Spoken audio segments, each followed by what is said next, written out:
মৰিয়াবাৰীৰ এই যিটো ৰাস্তা কলেজ ৰোড এজাক বৰষুণ পৰাৰ লগে লগেই মানে ইয়াত এখাটো পানী হোৱা এটা সবেই মানে পৰিলক্ষিত কৰিছে।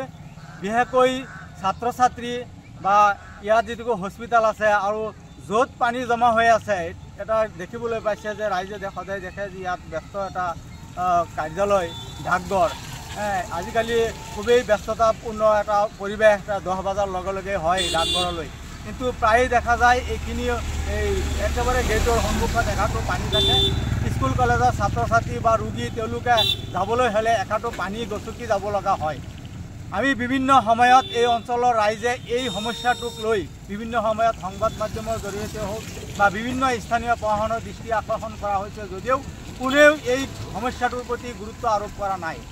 আৰু এটা সমস্যা হৈছে এই আহে পাহে কিন্তু গোটেই বজাৰৰ জাবৰ জোঁথৰ যিয়ে যিমান ইচ্ছা পেলাই থৈ গুচি যায়। এইখিনি মই যিখিনি লৈ আছোঁ এইফালে আছে মৰা কুকুৰবিলাক, মৰা বিভিন্ন ধৰণৰ জীৱ জন্তু আদি পেলাই দুৰ্গন্ধময় এটা পৰিৱেশ সৃষ্টি কৰিছে।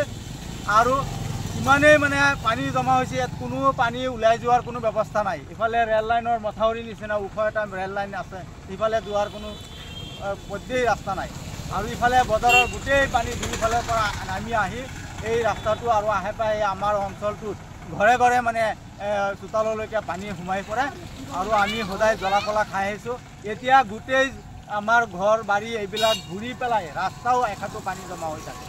গোটেই অঞ্চলটো এতিয়া এটা কদৰ্যময় পৰিৱেশ, এটা কৃত্ৰিম বানৰ আৱদ্ধত গোটেই আমি আজি কেইবাবছৰ ধৰি এই ভুগি আহিছোঁ। গতিকে আজি আকৌ এই সংবাদ মাধ্যমৰ জৰিয়তে আমাৰ স্থানীয় প্ৰশাসনৰ লগতে আমাৰ জিলা প্ৰশাসনত আৰু এই যিসকল বিভাগীয় এই অঞ্চলত আমাৰ পোষ্ট অফিচ বিভাগ আছে, হস্পিটেল আছে, কলেজ আছে, সকলোৱে এই জড়িত বিভাগসমূহকো কৈছোঁ যে আপোনালোকক সকলোৱেই আমাৰ জিলা প্ৰশাসনক গুৰুত্ব সহকাৰে নিজৰ ফালৰ পৰা আবেদন কৰক।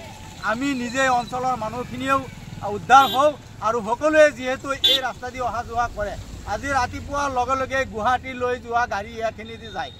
আজি কলেজৰ হয় মৰিগাঁৱৰ যিটো মূল পথ আৰু এইটো মূল পথ মানে আমাৰ এই বৃহত্তৰ অঞ্চলৰ ডিং অঞ্চলৰ পৰা আৰম্ভ কৰি ইয়াত আমাৰ গুৱাহাটীলৈকে এটা লাইন আছে। গতিকে মৰিগাঁও হৈ জাগিৰোড হৈ গুৱাহাটীলৈকে যায়। গতিকে এনেকুৱা কদৰ্যময় অৱস্থাত যদি আমি এখন মূল পথত এনেকুৱা দীৰ্ঘদিন ধৰি থাকে তেতিয়া আমি সঁচাকৈ আমি এই অঞ্চলৰ ৰাইজে খুবেই লজ্জিত বোধ কৰিছোঁ, দুখ প্ৰকাশ কৰিছোঁ। যিকোনো খবৰৰ বাবে যোগাযোগ কৰক 7099017330 লগতে 7099017110 নম্বৰত।